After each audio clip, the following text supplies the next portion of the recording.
এই বিয়ে কিসের বিয়ে? যে বিয়ের খুতবা আকদ হলো, এর প্রতি কারো কোনো গুরুত্ব নাই, কারো কোনো মূল্য নাই, তাহলে এই বিয়েতে বারাকাত কেমনে পাবে সে? সাহাবীদেরকে নবী করিম সাল্লাল্লাহু আলাইহি ওয়াসাল্লাম বিয়ের এই খুতবাটা নামাজে তাশাহুদ যেভাবে শিখিয়েছেন এইভাবে মুখস্থ করে শিখাইছেন, শব্দে শব্দে। বিয়ের সময় পাত্রর তো একটা মনের মধ্যে একটা কি আছে, তার তো একটা আগ্রহ থাকবে, অন্তত তার তো কৌতূহল হবে, আচ্ছা আমার বিয়ের সময় হুজুর এগুলো কেন পড়লো, কেন বললো, এর মধ্যে আমার জন্য কি বার্তা আছে, এটা জায়গা উচিত না? একটা কথার কারণে অনেক কিছু হয়ে যেতে পারে। কৌলু কাউলান সাদীদা, ঠিক কথা বলবা, সঠিক কথা বলবা, ভুল যা তা বলবা না।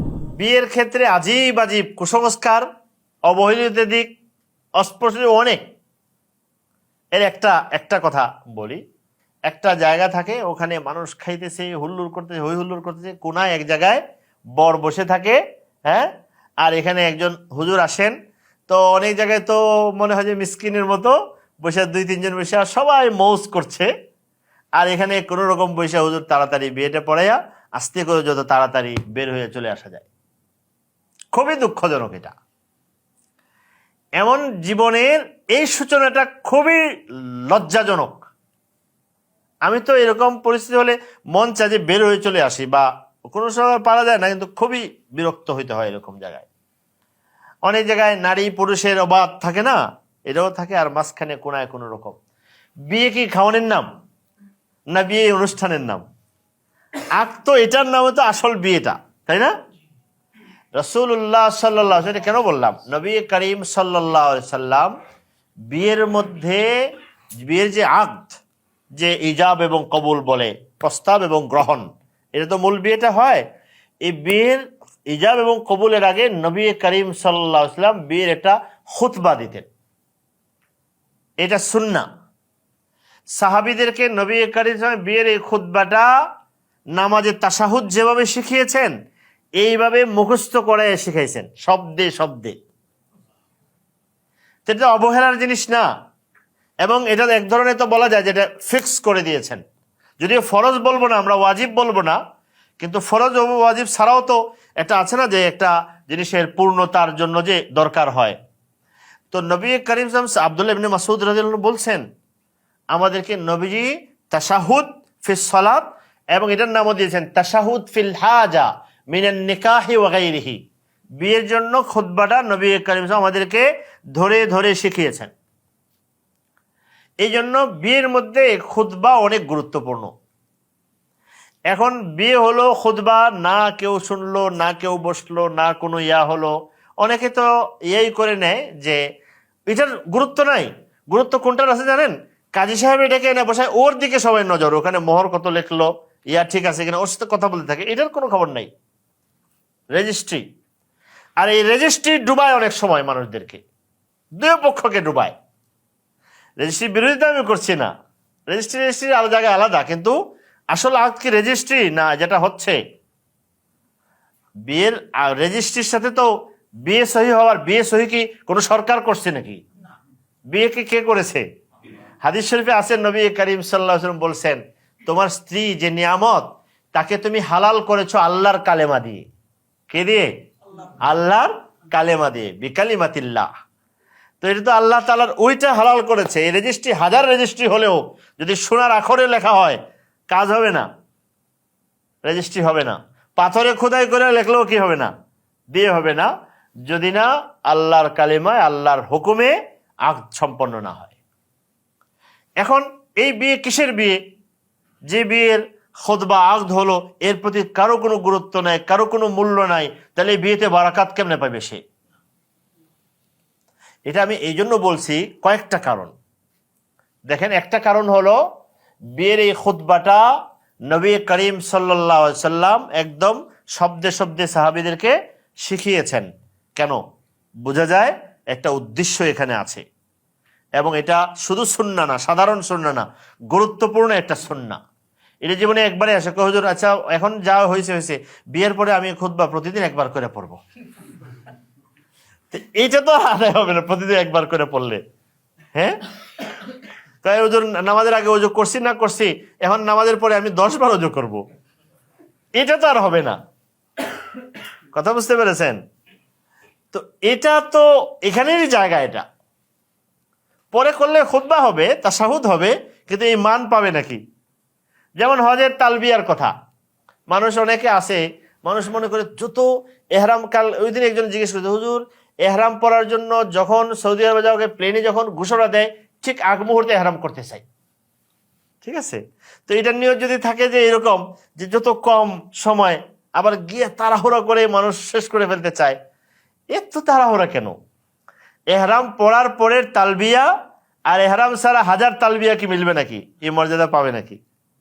তো এটা একটা বোঝার জিনিস, জায়গা মতো হওয়া। 2 নম্বর, এই খুতবার মধ্যে, খুতবার নাম দিয়েছেন তাশাহুদ। তাশাহুদের অর্থ কি জানেন?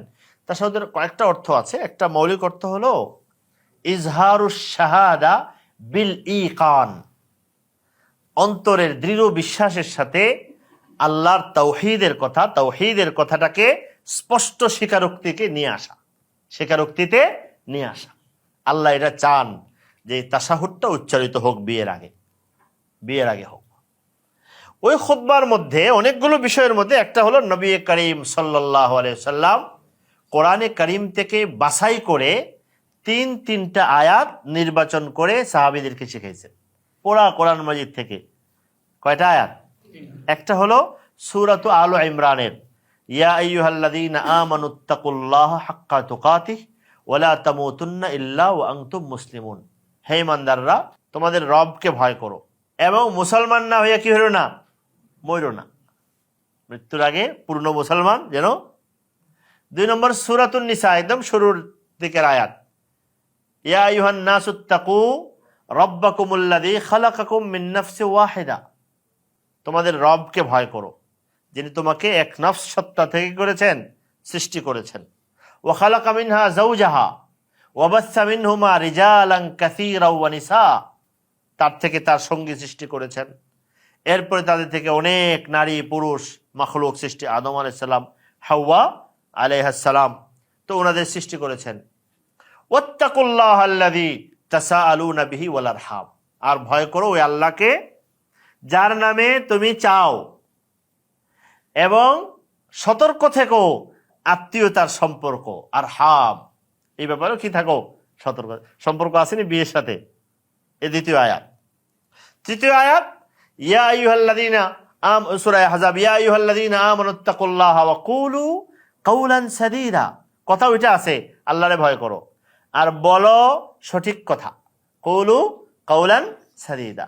এর পরিণতি কি, ফলাফল কি? ইউসলিহ লাকুম আমালাকুম, তিনি তোমাদের কর্ম ঠিক করে দেবেন, সংশোধন করে দেবেন, ভালো করে দেবেন। ওয়া ইয়াগফির লাকুম যুনুবাকুম, গুনাহ মাফ করে দেবেন।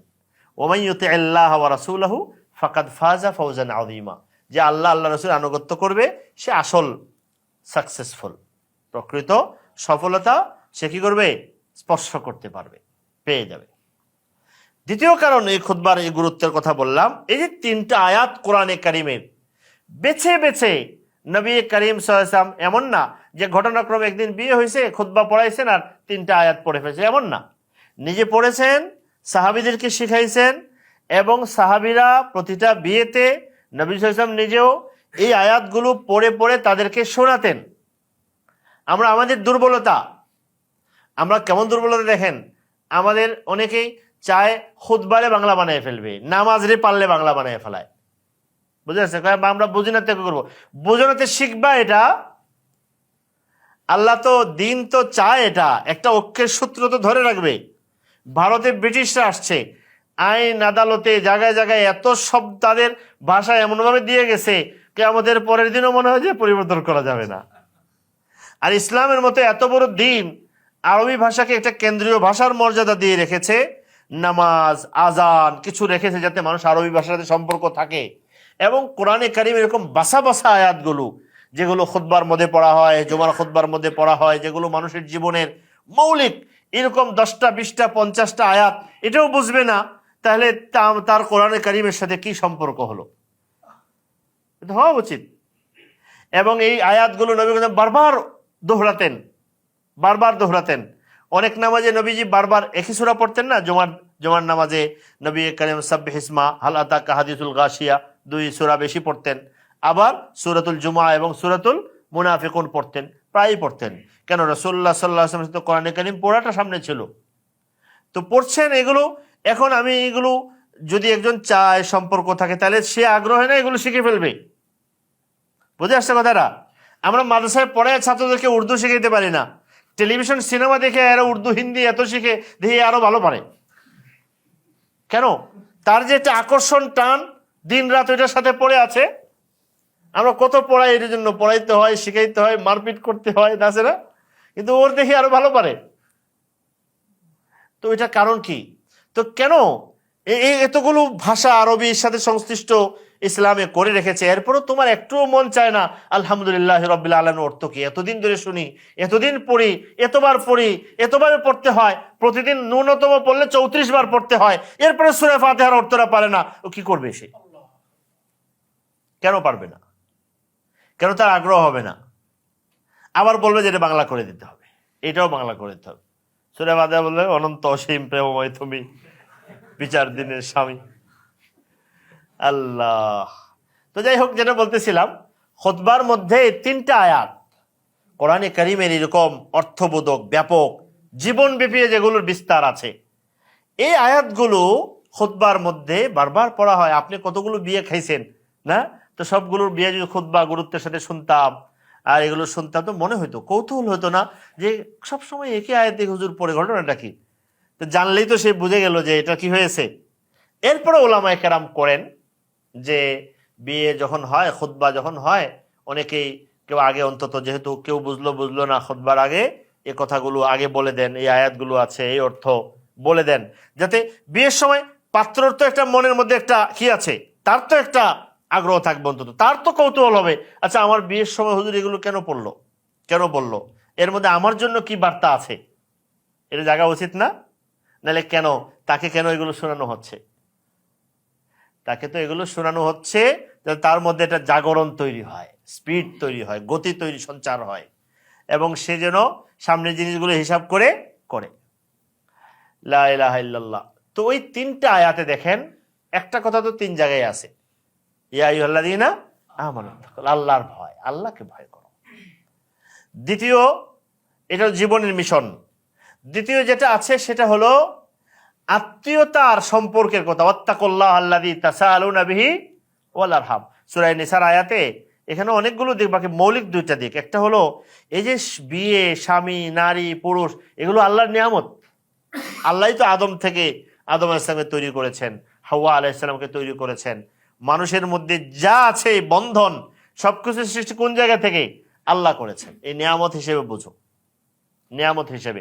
সূরাতুর রুম 21 নম্বর আয়াত আল্লাহ বলেন, ওয়ামিন আয়াতিহি আন খালাকা লাকুম মিন আনফুসিকুম আজওয়াজা, আল্লাহর নিদর্শন, তিনি তোমাদের মধ্য থেকে তোমার জোড়া সৃষ্টি করেছেন, লিতাসকুনু ইলাইহা, যাতে একে অপরের কাছে গিয়ে প্রশান্তি পায়, জীবনের শান্তি এবং প্রশান্তি খুঁজে পায়, এটাই অবধারিত।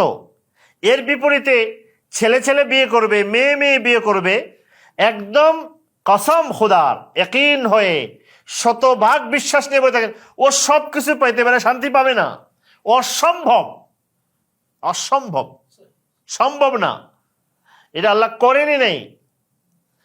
মাদক খাইয়াও তো মানুষের, মদ খাইয়াও তো নাচে, মদের নাচ দেখে যদি, খাওয়ার নাচ দেখে যদি সুখে আছে, তাইলে ওরে পরে আবার নিয়ে নিরাময় ইয়াতে ভর্তি করে কেন? বুঝে আসছে? কেউ যদি মনে করে ও নাউজুবিল্লাহ মিন যালিক, কোনো ইমানের তো এরকম, ইমানদারের তো চিন্তাই আসার কথা না যে ও খুব ভালো আছে, না ওইরকম আছে, এই চিন্তাও আসতে পারে না মুমিনের। কিন্তু কেউ যদি আসেও, বুঝবে ওইটা মাদক, মদ খেয়ে কেউ যখন বিষাক্ত জীবন বিনাশী মদ খেয়ে যায় নাচে, ওর সাথে তুলনা হইতে পারে, শান্তির সাথে তুলনা হইতে পারে না। লিতাসকুনু ইলাইহা ওয়া জাআলা বাইনাকুম মাওয়াদ্দাতান ওয়া রাহমা, আল্লাহ বলছেন, আজীব, বলছেন তোমাদের এবং তাদের মধ্যে আল্লাহ কি করেছেন? প্রেম তৈরি করে দিয়েছে, মহব্বত, মাওয়াদ্দা। দ্বিতীয় হলো দয়া, একে অপরের প্রতি দয়া। মুফতি শফি রহমতুল্লাহ আলাইহি, তকি উসমানী সাহেব আব্বা যিনি ছিলেন, মাআরিফুল কোরআনে উনি চমৎকার কথা বলেছেন। উনি বলেছেন, একটা তো ভালোবাসা আছেই, আবার রহমত, দয়া কেন আনছেন? এদের দেখে ইঙ্গিত আছে মানুষের জীবনে কতগুলো স্তর পার হয়। বিয়ের পরে এক সময় হয় প্রেমের টানে, ভালোবাসা, মহব্বতের টানে একজন আরেকজনের জন্য। এক সময় যায় যে এই চাহিদাটা কমে আসে, হ্রাস পেয়ে নিস্তেজ হয়ে আসে, তখন আল্লাহ তাদের মধ্যে পরস্পরের প্রতি এক ধরনের টান, দয়ার টান তৈরি করে দেন। ফলে যারা আল্লাহর দেওয়া নিয়মে বিবাহ বন্ধনে আবদ্ধ হয়ে জীবনযাপন করে তারা এককাল নিজের মনের প্রেম মহব্বত থেকে শান্তির ঠিকানা খুঁজে পায়।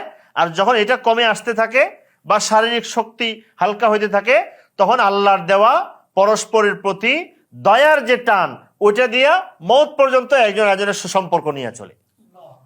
আর যারা এগুলো থেকে এরাজ করে বিমুখ হয়ে থাকে এরা তো যৌবনে তো মনে করে ঘুরে বেড়ায় সব, যখন বার্ধক্য বা যখন প্রৌঢ়ত্ব চলে আসে তখন তাদের জীবনের না হাহাকার, আফসোস, কষ্ট এটা আর কাউরে তারা বোঝায় যেতে পারে না। এই আফসোস নিয়ে যায়, তখন কেউ তার দেখার থাকে না, কেউ ধরার থাকে না, তখন নানা রকমের উপজীব্য বানায়া কাল্পনিক না মিথ্যা বানিয়ে বানিয়ে ওইটা নিয়ে চলে, কিন্তু জীবনের স্বাদ তারা পায় না। লিতাসকুনু ইলাইহা ওয়া জাআলা বাইনাকুম মাওয়াদ্দাতা ওয়া রাহমা, এটা আল্লাহ বলেছেন। তো সূরা নিসার এই আয়াতে দুইটা কথা, একটা হলো এটা আল্লাহর নিয়ামত, আর দ্বিতীয় যেটা বলেছেন সেটা হলো আত্মীয়তার সম্পর্কটা বড় গুরুত্বপূর্ণ। ওয়াল আরহাম ওয়াত্তাকুল আরহাম, আত্মীয়তার সম্পর্ককে ভয় করো। এটার মর্যাদা, সম্মান, ইজ্জত, গুরুত্ব রক্ষা করা তোমার দায়িত্ব। আল্লাহর আয়াত শুনে বিয়ের দিনে শুনিয়ে দিয়েছেন, বিয়ের দিনে শুনিয়ে দিয়েছেন। মানুষ এখানে বসে বসে ডিমান্ড রেডি করে, চাহিদা রেডি করে, হিসাব করছে বসে বসে। আল্লাহ নবী সতর্ক এসবও করে দিয়েছেন। এখানের আত্মীয়তার এই সম্পর্কের একরাম করো। 3 নম্বর যে আয়াত সূরাতুল আহজাবের আয়াত নম্বর কত জানি, বের করে ফেলতে পারবেন আপনারা ইনশাআল্লাহ। তো ওখানে আমানুত্তাকুল্লাহ ওয়া কুলু কাওলান সাদীদা, আল্লাহরে ভয় করো, কথা হিসাব করে কইবা। এখন কি হয়েছে, কথার অনেক দাম না? তালাক কইলে কি হয়ে যাবে? আগে 1000 বার তালাক কইলেও কি হয়েছে না, আগে একবার কইলে কি, তাহলে হিসাব করে বলতে হবে না? এখন কথার অনেক দাম, একটা কথার কারণে অনেক কিছু হয়ে যেতে পারে। আল্লাহ কৌলু কাউলান সাদীদা, ঠিক কথা বলবা, সঠিক কথা বলবা, ভুল যা তা বলবা না, হিসাব করে বলবা, ভবিষ্যতের দিকে খেয়াল করে বলবা, হকের দিকে খেয়াল করে বলবা। তোমারটা তুমি খেয়াল করবা, সে তারটা কি করবে, খেয়াল করবে। আমি খালি ভালো কথা কমো, ওনার ভালো কথা বলা লাগবে না। ইসলামের রীতি কি, যেগুলো তাকে বলবে তোমারটা তুমি করো, এর তোমারটা তুমি করো। বুঝে আসছে কথাটা? এ যদি না করে তাহলে আমি করবো, তুমি করবা। ইদফা ইসাইয়্যাতা বিল হাসানা, আল্লাহ এক আজীব নিরাময় রেখেছেন। ইদফা ইসাইয়্যাতা বিল হাসানা ফাইদাল্লাযী বাইনাকা ওয়া বাইনাহু আদাওয়াতুন কাআন্নাহু ওয়ালিয়্যুন হামীম। তুমি তার মন্দ আচরণটাকে ভালো দিয়ে প্রতিরোধ করো, দেখবা তৎক্ষণাৎ আকস্মিকভাবে অকল্পনীয়ভাবে ফাইদাল্লাযী বাইনাকা ওয়া বাইনাহু আদাওয়া, দুশমনী ছিল, কান্নাহু ওয়ালিয়্যুন হামীম, অন্তরঙ্গ বন্ধুতে রূপান্তরিত হয়ে যাবে। আমরা এটাকে প্রয়োগ করার সময় এটা বুঝি না, কেন ও করলে আমি তার সাথে কি করব, ওইটা করব, কিন্তু ওই চেষ্টাটা করে দেখতে চায় না। এরপরও বিয়ের মধ্যে স্বামী স্ত্রীর মধ্যে আল্লাহ তৃতীয় পক্ষের কথা বলেছেন। তৃতীয়, এটা আসবে, সমস্যার কথা আসবে যে না শুধু এটা করে হয় না, হুজুর আরো বেশি বাড়ে, তাহলে তৃতীয় পক্ষ আছে, অভিভাবক আছে, দুইজনের মধ্যে অভিভাবক আছে। দুইজনের মধ্যে কে? স্বামী। কতক্ষণ? যতক্ষণ তিনি নীতির উপর থাকেন। স্বামী অভিভাবক করলে মেয়েরা কি হয়ে যায়, বিরক্ত হয়ে। স্বামী অভিভাবক, তাই না? এটা বিরক্ত হওয়ার জন্য না, স্বামী অভিভাবক নারীর নিরাপত্তা, শান্তি, সম্মান, মর্যাদা সবকিছুর জন্য।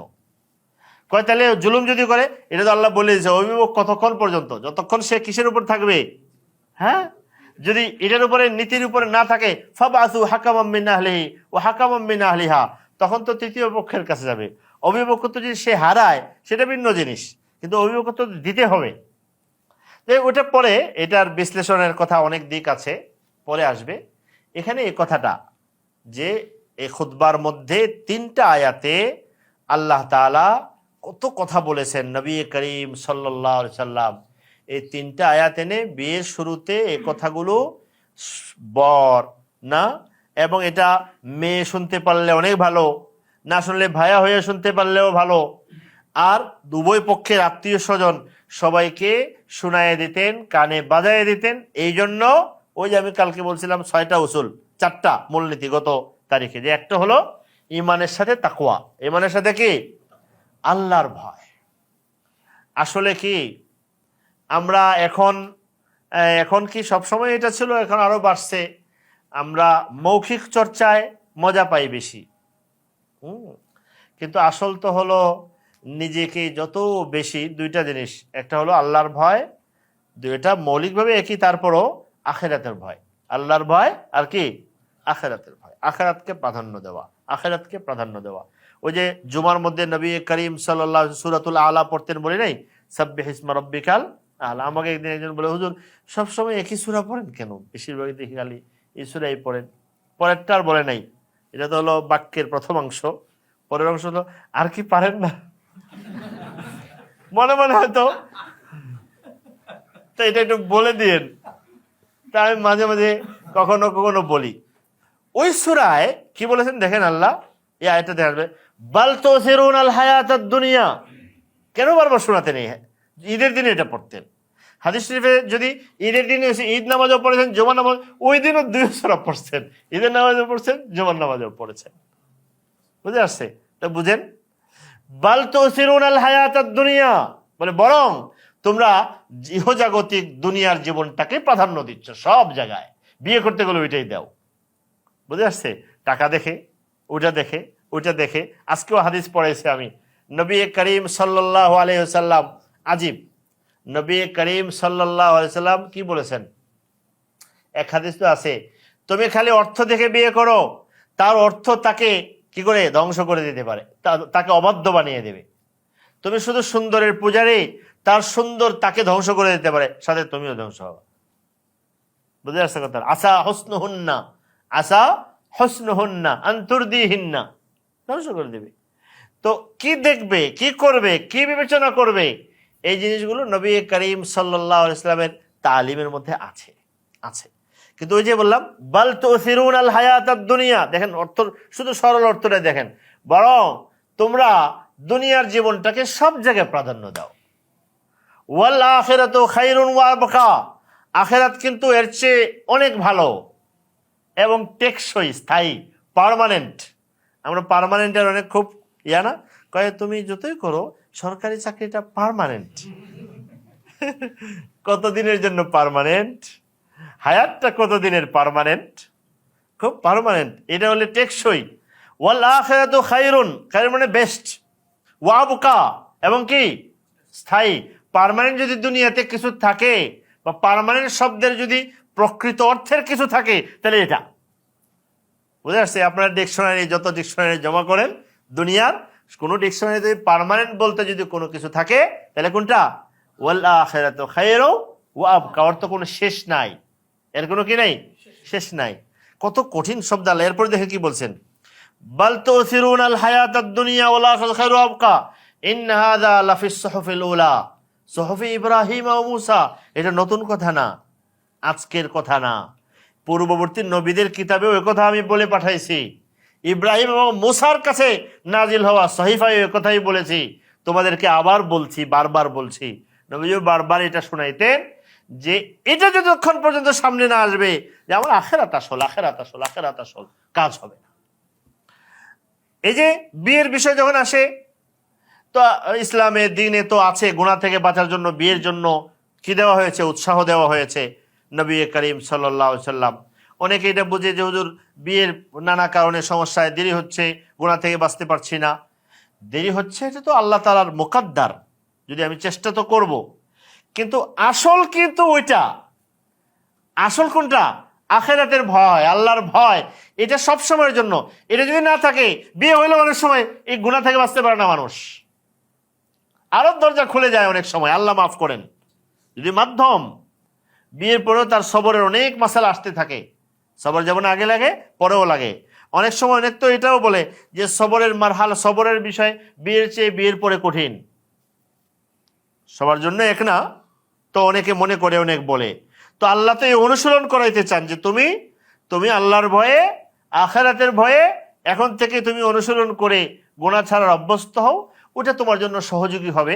বিয়ে হলে আলহামদুলিল্লাহ, এরপরেও ইমতিহান আসতে পারে, পরেও আসতে পারে, বাকি তোমার সব সময়ের জন্য তো এই জিনিস লাগবে।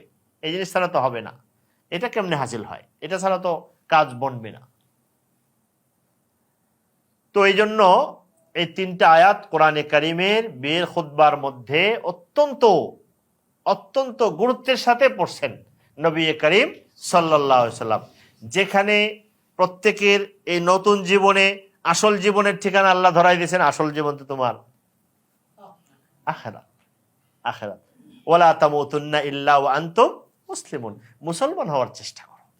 বিয়ে, ওই যে আমি আরেকটা বিষয় বলতে চাইছিলাম, আসলে ওই যে বহু বিবাহ, একাধিক বিবাহের কথাটা মাথায় আসছিল, তো এটার বিষয়েও কিন্তু এগুলো কিন্তু আসল বিয়ে, আসল মাকসাদ না দুনিয়া, দুনিয়ার মধ্যে আখিরাত। যদি শুধু লালসার বশবর্তী হয়ে কেউ বিয়ের জন্য ইয়া হয়, তাহলে কি 1, 2, 10 এগুলোতে শেষ আছে নাকি? বুঝলেন না কথাটা? এগুলো শেষ নাই। আসল তো হলো তার আখিরাত। আখিরাত তার সামনে যদি থাকে, এটা যত চর্চা করবে, যত মেহনত করবে, এটা তার কামিয়াবির জন্য আসল নাজাতের উসিলা। এই জন্য বৈবাহিক জিন্দেগিতেও, নিজের এই জিন্দেগিতেও, পারিবারিক জীবনেও আল্লাহর ভয়, আখিরাতের ভয়ের চাষবাস যে যত বেশি করবে, তার বাকি জিনিসগুলো সহজ হবে, বাকিগুলো আসান হবে। এটাতে আমরা অনেক পিছিয়ে। আসলে এটাতে আমরা পিছিয়ে এই জন্য যে আমাদের মাহৌল এবং পরিবেশ, পরিস্থিতি, অবস্থা আমাদেরকে দেয় না। বাল তুসিরুনাল হায়াতাদ দুনিয়া ওয়াল আখিরাতু খায়রু ওয়া আবকা।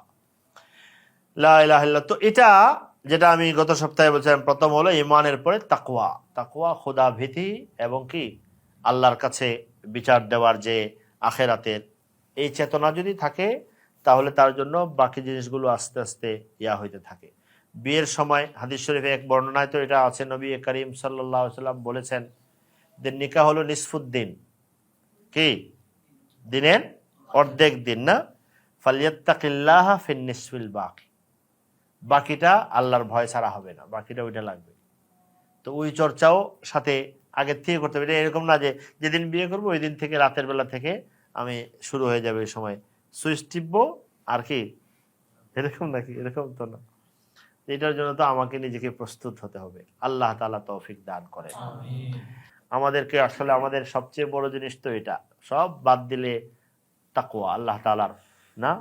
এটার অনেক তরিকার মধ্যে একটা তরিকা হলো আল্লাহর কাছে চাওয়া। আল্লাহর কাছে কি? আল্লাহুম্মা ইন্নী আসআলুকাল হুদা, নবী দোয়া করতেন, আল্লাহুম্মা ইন্নী আসআলুকাল হুদা ওয়াত তুকা ওয়াল আফাফ ওয়াল গিনা। হেদায়েত, তাকওয়া, আফাফ মানে গুনাহ থেকে বেঁচে থাকা, আর কি? ওয়াল গিনা। পড়েন আল্লাহুম্মা ইন্নী আসআলুকা আল হুদা ওয়াত তুকা ওয়াল আফাফ ওয়াল গিনা। যদি আল্লাহর কাছ থেকে এটা চেয়ে নিয়ে নিতে পারেন, আপনি আপনি বিশাল ভান্ডার পেয়ে গেছেন। এবং এটার জন্য আল্লাহর কাছে একান্ত মনে চাওয়ার অনেক কি আছে। হ্যাঁ, আপনি আপনার মতো করে, যে যার মতো করে, আল্লাহর কাছে তো আর কোনো ফর্মাল কোনো কি নাই, একদম ধরাবান্ধা কোনো তরিকা নাই। হ্যাঁ, তো এটা বুজুর্গানে দিনরা তো সবসময় দোয়া করেন, শেষ মুহূর্ত পর্যন্ত কি করেন? এই দোয়া করেন। আমরা যাদেরকে এই তাকওয়ার সর্বোচ্চ স্তরে মনে করি, উনিও আল্লাহর কাছে কি করেন? এগুলো সবচেয়ে সহজ পন্থা। আল্লাহ যদি দিয়ে দেন তাহলে আমি পেয়ে গেলাম। এটা বড়াই করার জিনিস না, দেখার জিনিস না, দেখানোর জিনিস না, এটা নিয়ে কিছুরই জিনিস না। এটা ভয়ের জিনিস, সম্পদ। হ্যাঁ, এটা অর্জন করা এবং হেফাজত করা, লুট না হয়ে যায়, চুরি না হয়ে যায়। আল্লাহর কাছে চাওয়া। যদি আল্লাহ তাআলা এই আমাদের আজকের এই মুজাকারার উদ্দেশ্যে উসিলায় আল্লাহ তাআলা যদি আমাদের দিলের মধ্যে তাকওয়া দিয়ে দেন, আল্লাহর ভয় দিয়ে দেন, যে ভয় আমার জন্য নেক কাজ করা আসান করে দেয়, গুনাহ থেকে বাঁচা আসান করে দেয়, তাহলে আমাদের এই মজলিস কামিয়াব। আল্লাহ তৌফিক দান করেন। আমিন। ওয়া আখিরু দাওয়ানা আলহামদুলিল্লাহি রাব্বিল আলামিন।